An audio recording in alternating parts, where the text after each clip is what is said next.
David had always loved the quiet of the desert.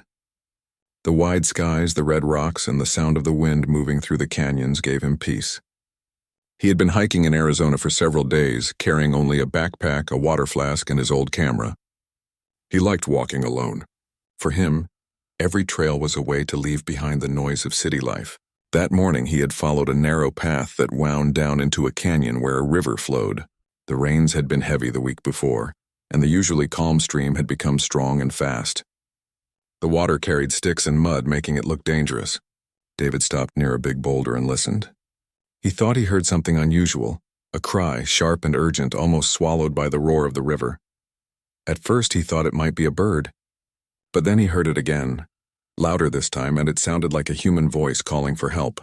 David dropped his bag and rushed closer to the bank. His eyes scanned the water, and that was when he saw her. A young woman was in the middle of the river, struggling to keep her head above the current. She was being pulled downstream, her arms flailing as she fought the pull of the rushing water. Panic shot through David. There was no time to think. He knew if he hesitated, she would disappear beneath the surface. He kicked off his boots, tore away his jacket, and plunged into the river. The cold hit him like a shock. The current was fierce, pulling at his legs and chest, but he pushed forward with strong strokes. The woman's dark hair floated around her face as she gasped for air. She looked exhausted, her body giving up. David shouted to her, "Hold on. I'm coming." She turned her head weakly toward his voice, her eyes wide with fear. It felt like the river wanted to swallow them both, but David kept swimming. He reached her just as she slipped under the surface. With one arm, he wrapped around her waist and pulled her up. She coughed and gasped, her hands clawing at the air before clutching his shoulder. He told her, "It's okay, I've got you." She didn't speak, but the trust in her eyes gave him strength. The current dragged them farther downstream, smashing them against rocks, but David held her tightly. He kicked with all his might, guiding them toward the shore. Finally, after what felt like hours but was only minutes, his feet touched the shallow riverbed. He dragged both of them out, collapsing onto the muddy ground, his chest heaving. The woman lay beside him, coughing out water, trembling from shock. For a few moments, they both just breathed. The sun was hot above them, but the river had left their bodies shaking. David sat up and looked at her more closely. She was young, perhaps in her 20s, with long black hair and deep brown eyes. She wore a dress that was soaked and heavy, clinging to her. Around her neck was a beaded necklace, handmade, colorful against her skin. She turned her head toward him and whispered, "Thank you." Her voice was soft but carried a weight of emotion. Before David could reply, voices came from the trail above. Several people rushed down, men and women, some older, some young. They looked relieved when they saw her. One of the men shouted her name, "Ayanna!" The woman tried to sit up as they reached her side. David stepped back, unsure of what to do. He thought they would simply thank him and take her away. But what happened next surprised him deeply. The older man, tall with gray streaks in his long hair, looked at David with serious eyes. He spoke in a low voice, half in English, half in Apache words David didn't understand. The others gathered around, their faces filled with both concern and something else. Respect, perhaps, or awe. One of the younger men translated, "You saved her life. Do you understand what this means?" David nodded slowly, still catching his breath. I couldn't let her drown. Anyone would have done it." The group exchanged glances, and then the older man spoke again, firmer this time. The translator repeated, "In our tradition, saving a woman's life is not a small act. It is sacred. It is a sign." David frowned, confused. He didn't know what they meant. He had grown up in the city, far from such customs. To him, it had been simple human instinct, to help someone in need. But here, among Ayanna's people, it carried a weight he had not expected. Ayanna herself avoided his eyes. She sat quietly while her relatives helped wrap her in a blanket. She looked both shy and serious, as though she understood something he did not. David felt a strange unease mixed with curiosity. He had only just met her, yet the tribe was treating the event as something larger than life. The older man placed a hand on David's shoulder. His grip was strong, steady. "You will come with us," he said through the translator. "There are things you must hear." David hesitated. Part of him wanted to refuse, to go back to his own path. But another part felt drawn to stay, to learn what this moment really meant. He nodded slowly. As they helped Ayanna walk back toward their village, David followed behind, the sound of the river still roaring in his ears. He had no idea that his life was about to change forever. David followed the group in silence as they led him away from the river. His clothes were still wet and every step squelched in his boots, but he hardly noticed. His mind was spinning with the words he had heard. Sacred law. Destiny, she belongs to him. It sounded unreal, almost like something from a story. Yet the serious faces of the Apache elders told him this was not a joke. They believed what they were saying. The path curved through the canyon and opened into a valley where the village lay. Small houses made of wood and adobe stood in neat rows with smoke rising from chimneys. Children paused from their play to look at him curiously, whispering to one another.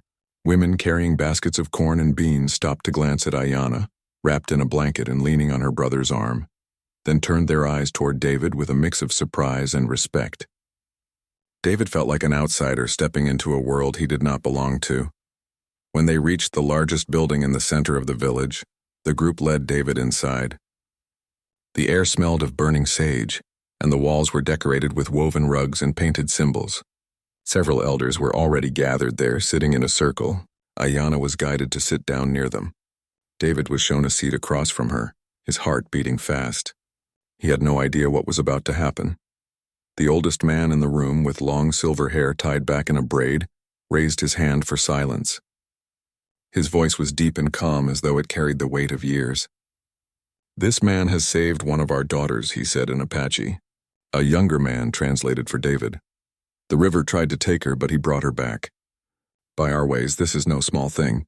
Our ancestors teach us that when a man saves a woman from death, a bond is formed that no one can break." David's eyes widened. He leaned forward and said quickly, "I only did what anyone would have done. Please don't mistake this. I don't want to disrespect your customs, but I wasn't thinking of laws or bonds.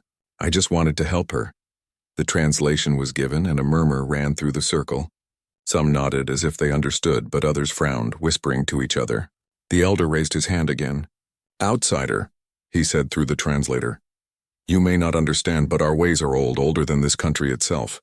When life is saved, it is not chance. It is a sign from the spirits. You have been chosen." David sat back, stunned. His eyes flickered to Ayanna, who kept her gaze low. She looked shy, almost burdened by the attention. For a moment he wondered what she was feeling. Was she angry? Embarrassed? Did she even agree with what was being said? One of the women, likely an aunt or elder relative, spoke firmly. The translator explained, "She belongs to you now. It is the law of our people. Her life is tied to yours." The words hit David like a heavy stone. He swallowed hard. "I don't own anyone," he said gently but firmly. "That's not how I see it. I respect your traditions, but Ayanna is her own person. Surely she has a choice." The translator repeated his words, and the room grew tense. A few of the younger men muttered angrily, but the elder silenced them. He studied David with sharp, thoughtful eyes. Then he asked, "Do you respect our daughter?" "Yes," David answered without hesitation. "She is brave. She fought hard in that river. I respect her very much," the elder nodded slowly. "Then you must understand. Respect and belonging are not the same as ownership. It means you are bound to protect her, and she is bound to honor you. This is how our law works. But his voice softened. The spirits also guide the heart. The bond may begin with law, but it must grow with trust. Without trust, it means nothing." David felt some relief in those words. At least it was not as final as it sounded. Yet he still felt the weight of it. He had only wanted to help a stranger, and now he was being told that stranger was his partner by sacred decree. As the meeting ended, the villagers stood and approached Ayanna, blessing her with gentle touches on her head and shoulders. Then they turned to David. Some clapped his back, some shook his hand, and some simply stared at him with a mixture of suspicion and curiosity. He felt like a guest and a prisoner at the same time. That night, David was given a small hut to rest in. A fire crackled in the corner, and a blanket made of woven wool lay across the bed. He sat there in the dim light, replaying the day over and over. He thought of the river, the cold water, the moment he grabbed Ayanna before she sank. He thought of her eyes, wide with fear but also filled with trust. He had not expected any of this. In the distance, he heard drums. The village was alive with music and chanting, perhaps celebrating Ayanna's survival. David stepped outside and saw the glow of a fire in the center of the village. People were dancing in circles, their shadows flickering against the night sky. Ayana was there too, wrapped in a white blanket, sitting quietly near the fire. Her face was lit by the flames, calm yet thoughtful. She glanced at him once, just for a moment, before lowering her eyes again. David stood there, unsure of whether to join or stay back. He felt the pull of two worlds. The world he had known, where saving someone was simply an act of humanity, and this world, where the same act was seen as fate. He realized he could not just walk away. Something important had begun, something he did not yet understand. The next morning, Ayana's brother came to him. He spoke little English, but his words were clear enough. "You saved my sister. Now you must learn." He gestured for David to follow. They walked through the village, past children chasing each other and women grinding corn. They stopped at the riverbank, the same place where everything had begun. The brother pointed at the rushing water. "River is life. River is danger. You are part of her life now. You must know our ways." David nodded, even though he felt unprepared. He knew this was only the beginning. What he had done out of instinct had tied him to something far greater than himself. The tribe saw destiny in his actions, and Ayana seemed caught between duty and choice. David realized he would have to stay long enough to understand, long enough to know whether this sacred law was truly his path, or whether his heart would guide him in a different direction. The sun climbed higher, warming the land. David stood on the bank of the river, looking at the water that had nearly taken Ayana's life and had now bound his life to hers. He didn't know where this path would lead, but he knew one thing. There was no turning back. David woke the next morning to the sound of drums echoing across the valley. At first he thought it was a dream, but when he stepped outside the small hut where he had slept, he saw people already gathering in the open space at the center of the village. The air was filled with the smell of firewood and herbs. The mountains behind the village glowed golden in the sunrise, and the river shimmered in the distance. David rubbed his eyes, still trying to understand what his life had become in just 2 days. The brother who had taken him to the river the day before came again. Without many words, he gestured for David to follow him. Together they walked toward the large gathering place where elders sat in a half circle, their faces calm and serious. Ayana was there too, sitting beside her mother, her hair neatly braided with strands of colorful ribbon. She looked beautiful, but her eyes did not meet David's. She seemed nervous, as though she carried the weight of everyone's gaze. The elder with silver hair stood and spoke. His words rolled like steady waves. David only caught pieces through the translator, but he understood enough. "Today," the elder said, "we gather to speak of what has happened. A life was saved. The spirits have spoken, but it is not enough to declare it. The council must see if the bond is real, if it is meant to last." David's heart pounded. He sat straight, his palms sweating. He had faced dangerous rivers and steep cliffs, but this, sitting before people who judged him not for his strength but for his heart, felt heavier. The questions began. One elder asked through the translator, "Why did you dive into the river? Was it for her or for your own pride?" David shook his head. "It wasn't pride. I didn't even know her name. I just saw someone drowning and I couldn't stand by. I thought of my own sister back home and I knew I had to act." The words were translated and the elders nodded slowly. Another asked, "Do you know what it means to protect someone with your life?" "Yes," David said firmly. "I may not know your traditions yet, but I know that when you care for someone's safety, it becomes your responsibility." I wasn't thinking about myself. I only wanted her to live. A hush fell over the room. The people seemed to be studying not only his words, but the way he spoke, the sincerity in his voice. Ayana's eyes lifted briefly, just for a moment, and David caught her glance. It was soft, filled with something he couldn't name. Maybe gratitude, maybe curiosity. When the council ended, the elders decided David should remain in the village for some time. "A bond cannot grow in a single day," the silver-haired elder said. "He must learn her ways and she must know his heart. Only then will the law find its true meaning." And so David stayed. Days passed, and he began to learn the rhythm of life in the village. He rose with the sun, worked with the men to gather wood, and watched the women prepare meals with corn, beans, and herbs. Ayana often taught him quietly. She showed him how to grind corn on a stone slab, how to braid rope from desert plants, and how to recognize the calls of different birds. She rarely spoke much, but her patience made David respect her even more. One afternoon, she led him to a sacred site near the river. "Here," she said softly, pointing to carvings on the rocks. Our ancestors marked their stories. The river is not only water, it is spirit. It gives life but can also take it away. That is why your saving me is not simple. It has meaning. David listened carefully. I understand better now, he said. Where I come from, people think of rivers only as places to swim or fish. But you see it as something alive, something with power. She nodded, her eyes shining. Yes. And when you pulled me from it, the people believed the spirits chose you. Maybe they are right. Maybe not. But I feel... She paused, searching for words. I feel safe with you. Those words stayed with David. He had worried she might see him as an intruder forced upon her by law. But hearing her admit she felt safe around him touched his heart. Over time, trust grew between them. They sat by the fire at night, sharing stories. David told her about his childhood, his mother's garden, his long hikes in the mountains.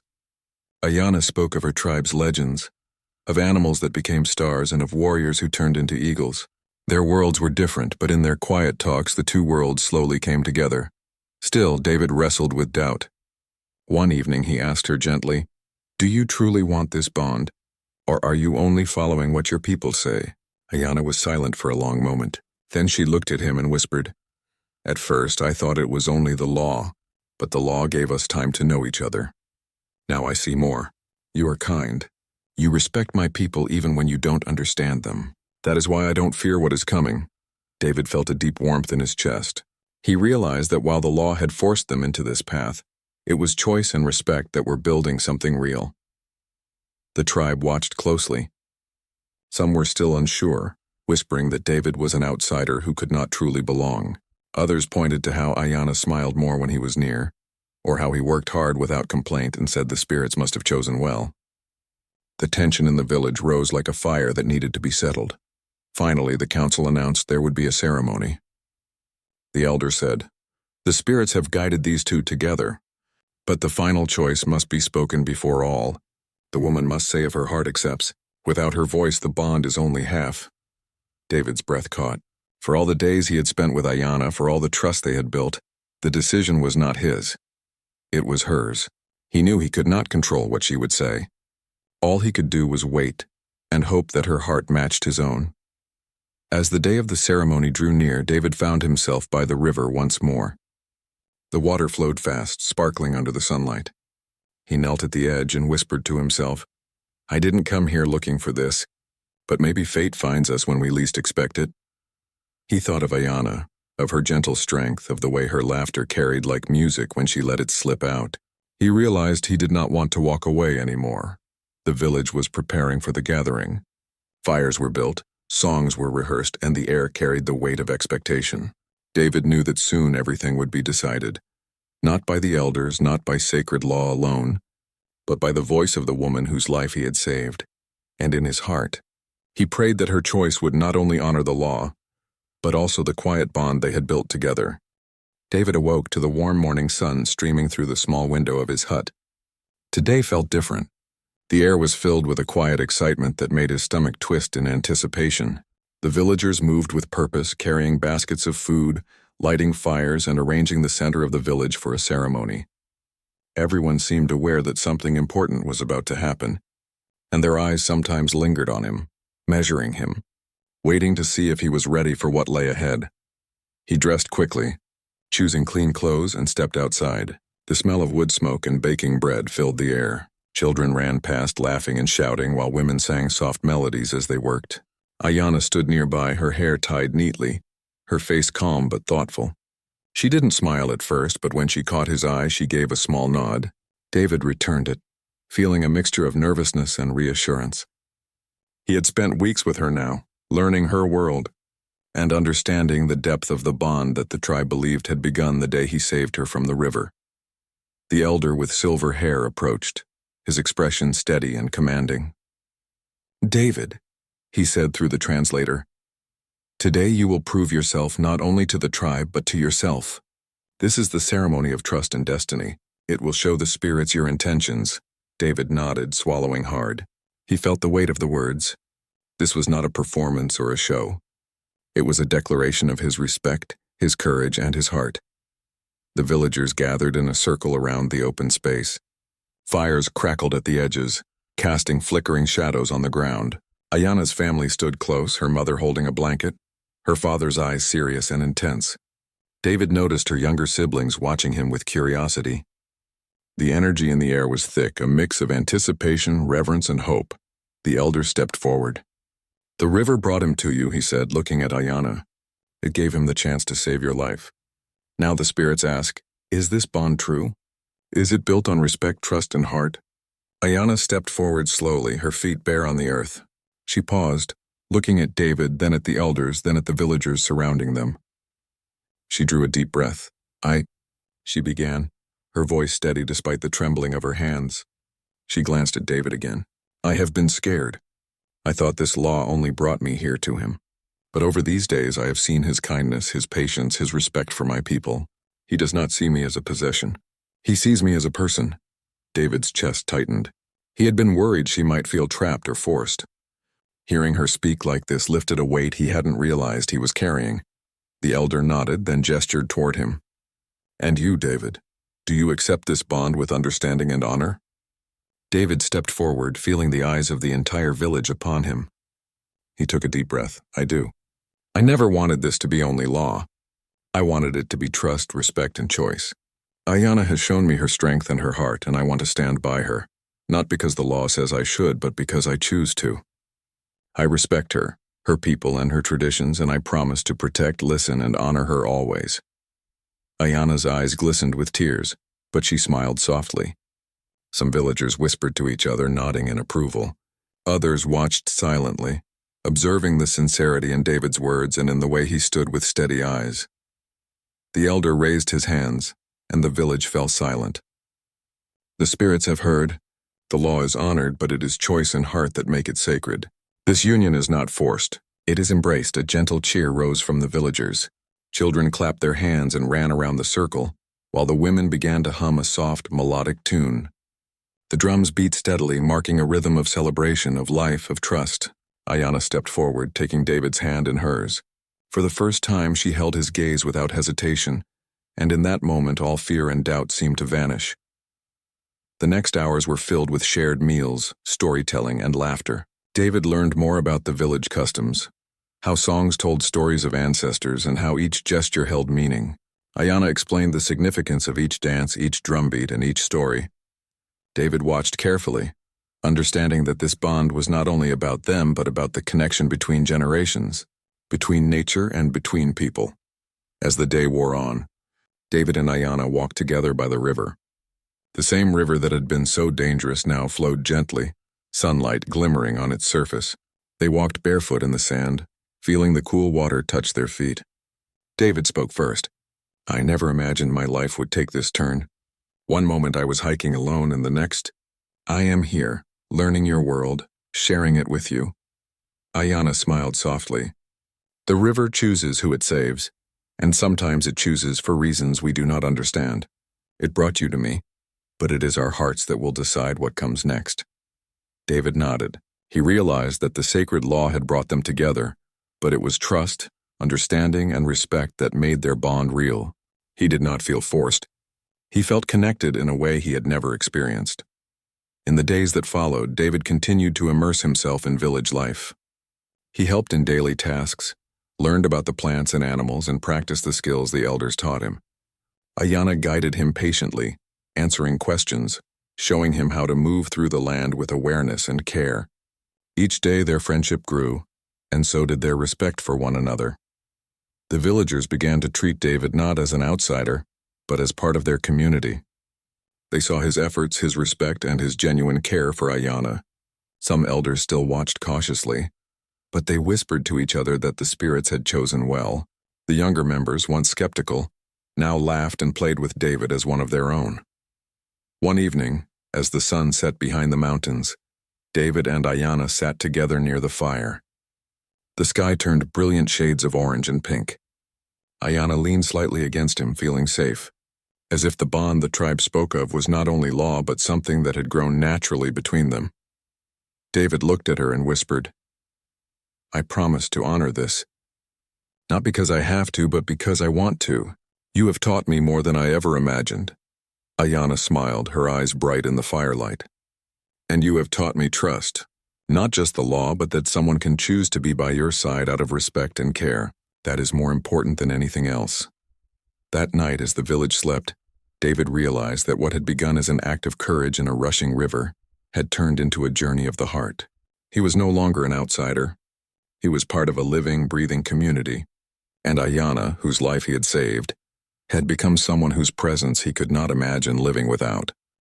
David woke to the soft light of dawn spilling over the village. The river nearby sparkled in the early morning sun, calm and gentle, so different from the raging force that had brought him and Ayanna together. He stretched, feeling the quiet excitement in the air. Today was the day of the final blessing, the day that would mark the beginning of a new chapter in both their lives. The village was already alive with activity. Children ran past, laughing and calling out greetings. Smoke rose from chimneys as women prepared food for the ceremony. Men carried bundles of wood for fires and arranged stones in neat circles for seating. Everyone seemed aware that something important was about to happen. David felt a nervous energy in his chest, but also a strange sense of belonging. This place, which had once felt foreign and distant, was now home. Ayanna appeared beside him, her hair braided with colorful ribbons, her dress simple but neat.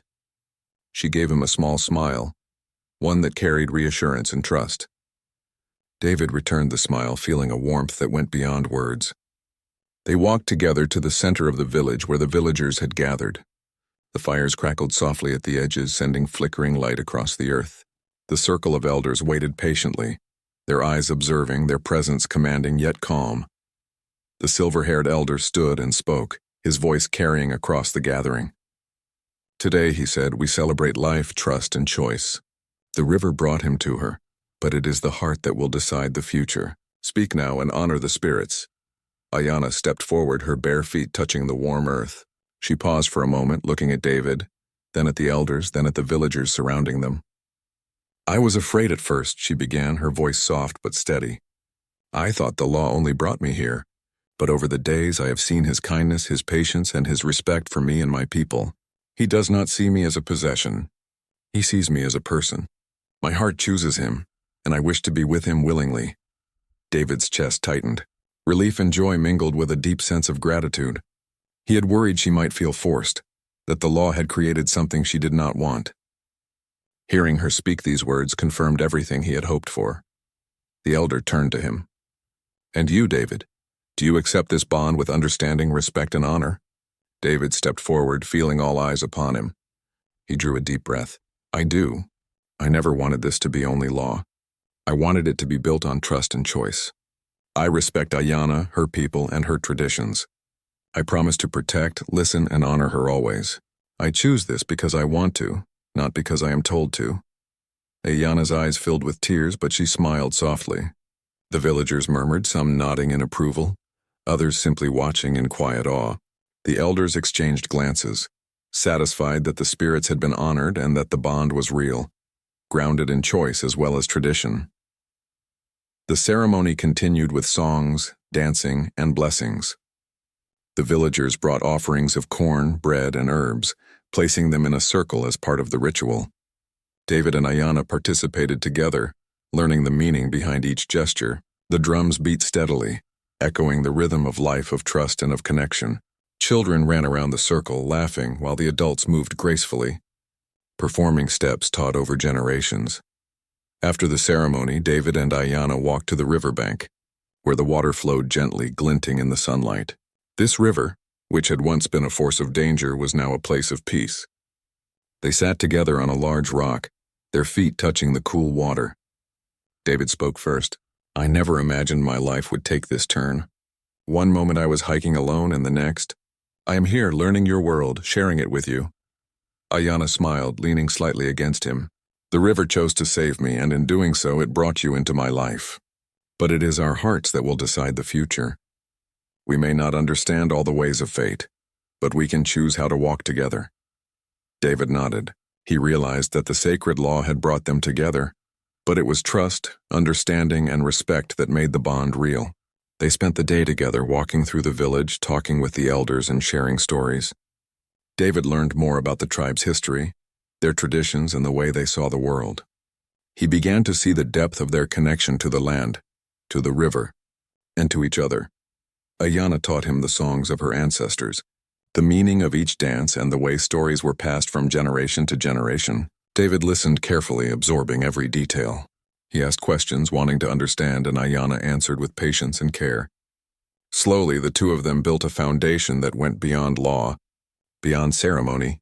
It was built on mutual respect and shared understanding. The villagers began to see David not as an outsider, but as someone who belonged. His efforts, his sincerity, and his willingness to embrace their ways earned their trust. Children played with him, women included him in their work, and even the elders spoke to him with respect. David felt a sense of belonging he had never known before. As the sun set, David and Ayana sat together by the river once more. The sky turned shades of pink and orange, reflecting on the water. David looked at her and whispered, "I promise to honor this not because I have to, but because I want to. You have taught me more than I ever imagined, and I will never forget that." Ayana smiled, her eyes bright in the fading light. "And you have taught me trust, not just in the law, but in someone's heart. That is the most sacred thing of all." The villagers watched quietly from a distance, seeing not just a bond formed by sacred law, but one strengthened by choice, care, and understanding. What had begun as a rescue in a dangerous river had turned into a journey of the heart, blending courage, tradition, and love. David and Ayana stood together, ready to face the future as partners, not because of law alone, but because they had chosen one another. Night fell, and the village settled into quiet. The river whispered gently, the same river that had once been a threat, now a symbol of connection and life. David held Ayana's hand, feeling the weight of the journey they had traveled together. He realized that sometimes life's most unexpected moments, an act of bravery, a choice to save someone, could lead to the deepest bonds and the truest happiness. In the days that followed, David and Ayana continued to live among the tribe, learning, teaching, and growing together. Their bond, formed by sacred law but strengthened by understanding, became an example for the village of how trust, respect, and choice could honor both tradition and the heart. What had started with fear, water, and uncertainty became a life filled with laughter, learning, and love. And as the river flowed on, so did their journey, strong and steady, guided by both destiny and the power of their hearts.